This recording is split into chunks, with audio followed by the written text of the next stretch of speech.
फिर से लेकर आ चुके हैं आप लोगों के लिए दिन भर की सभी ताज़ा और बड़ी खबरें।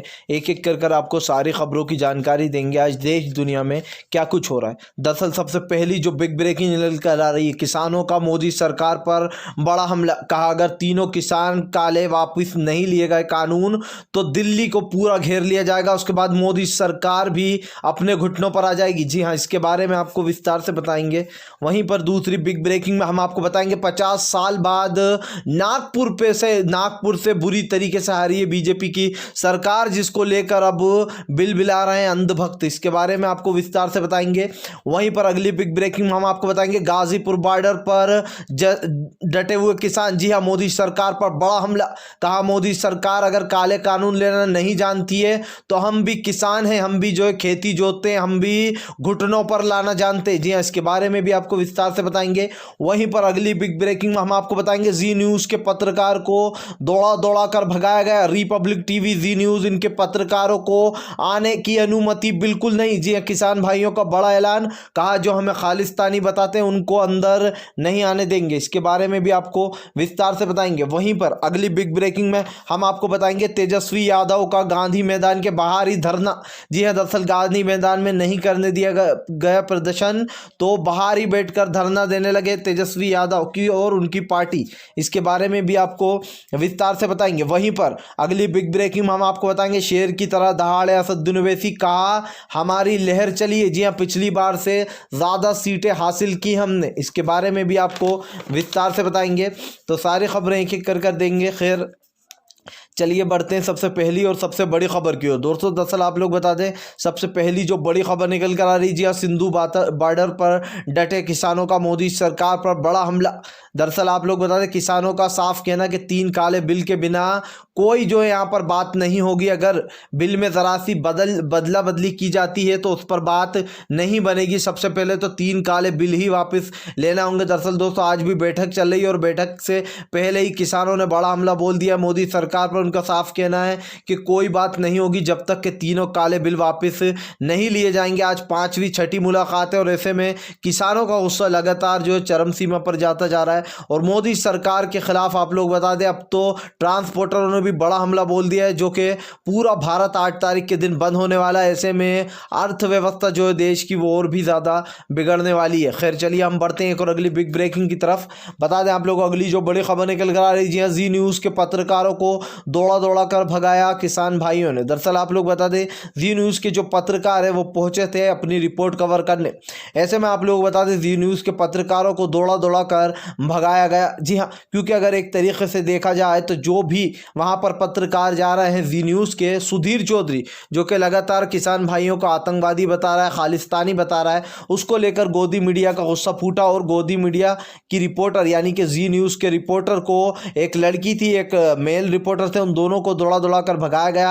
आप फोटो देख सकते हैं। उसके बाद जो यहाँ पर इन दोनों को ही बोला गया कि गोदी मीडिया हाय हाय के तेजी से नारे लगने लगे और कहा हम लोग देश के लिए अनाज उगाते हैं और हमें आज खालिस्तानी बताया जा रहा है। जो भी मोदी का विरोध करता है वो खालिस्तानी हो जाता है, तो फिर देश प्रेमी कौन है।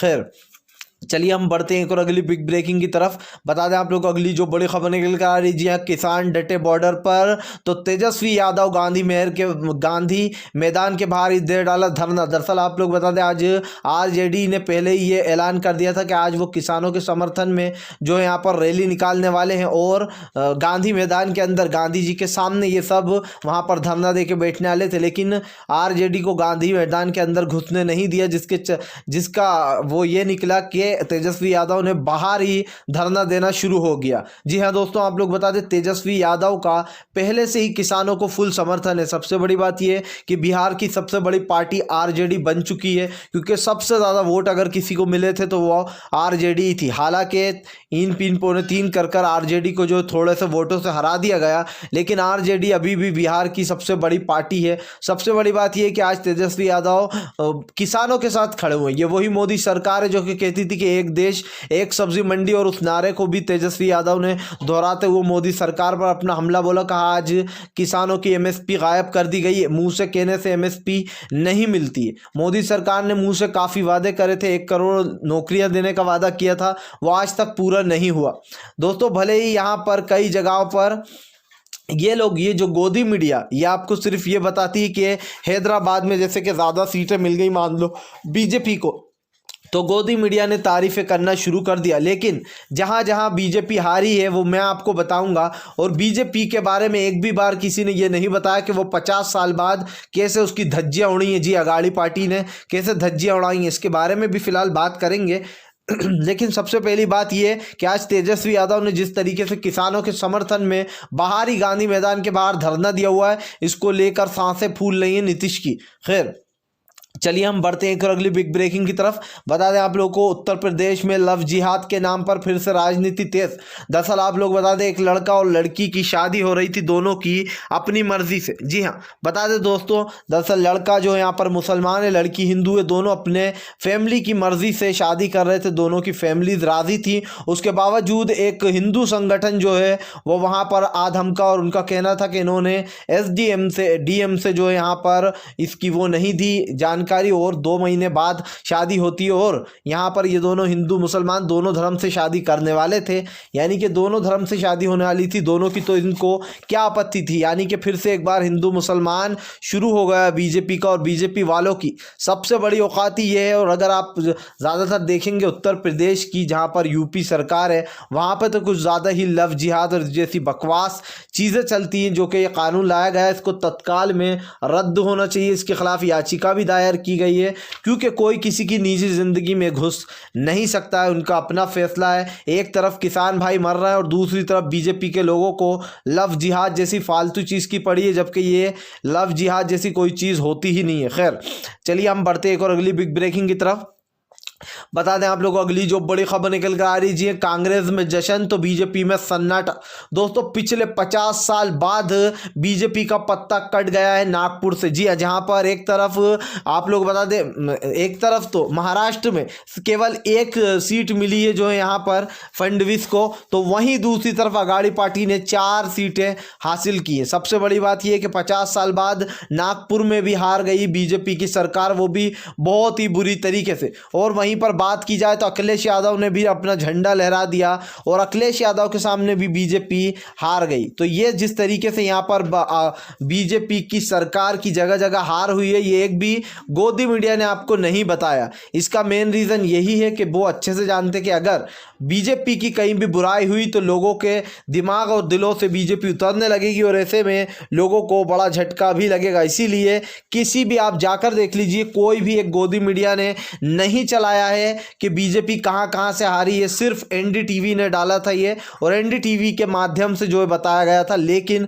बहुत सारे ऐसे दलाल चैनल है जो कि सिर्फ और सिर्फ हैदराबाद का माहौल बता रहे हैं, जबकि वहां पर भी TRS ही सबसे बड़ी पार्टी है, दूसरे नंबर की माना कि बीजेपी है। लेकिन जिस तरीके से इन्होंने असदुद्दीन ओवैसी को टारगेट किया था और कहा था वोट कटवाएं, अब की बार असदुद्दीन ओवैसी को और भी ज़्यादा सीटें मिली हैं। भले ही बीजेपी 2nd नंबर पर आई है, लेकिन असदुद्दीन ओवैसी की सीटों में बढ़त हुई है। तो ये बीजेपी को झटका है कि उन्होंने असदुद्दीन ओवैसी की सीटें और बड़ी घटने के बजाय, और असदुद्दीन ओवैसी ने इस पर जो यहाँ पर इंटरव्यू भी दिया, उन्होंने कहा हमारी तो आंधी चली है, हमारी पार्टी को तो और भी ज़्यादा बहुमत हासिल हुआ। जी हाँ, ज़्यादा सपोर्ट मिला है लोगों का।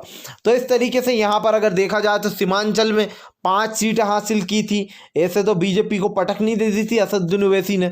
खैर, चलिए हम बढ़ते हैं एक और अगली बिग ब्रेकिंग की तरफ। बता दें आप लोगों को अगली जो बड़ी खबर निकल कर आ रही है, 8 दिसंबर से पूरा भारत बंद का ऐलान कर दिया किसानों ने। जी हाँ, अगर आज की मीटिंग में भी बात नहीं बनी तो पूरी तरीके से भारत बंद का ऐलान कर दिया। किसानों का कहना है कि अब बहुत हो चुका है, हम लोग अपने घर परिवार को छोड़कर आए हैं, वहाँ पर बच्चे अकेले जो कामकाज करते किसान वो यहाँ पर धरना दे के बैठे हुए हैं, सबकी रोजी रोटी रुकी हुई है, किसान ठंडी हवा में, और मोदी सरकार आराम से DJ के गाने सुन रही है। और चारों तरफ से चौतरफा मोदी सरकार घिर तो गई है, क्योंकि अब ट्रांसपोर्टरों का भी बड़ा हमला है कि 8 दिसंबर के बाद से वो लोग कोई भी गाड़ी वगैरह नहीं चलेगी। सिंधु बॉर्डर पर डटे गाजीपुर में किसानों ने भी बड़ा हमला बोला मोदी सरकार पर, कहा मोदी सरकार कितनी ही अड़ ले, आखिर में ये काला कानून वापस लेना ही होगा, क्योंकि हम तो 1 इंच पीछे हटने से रहे, हम तो जो है यहाँ पर मर जाएंगे लेकिन पीछे 1 इंच नहीं हटेंगे। दोस्तों, ये अपने आप में एक बड़ी बात है किसान भाइयों का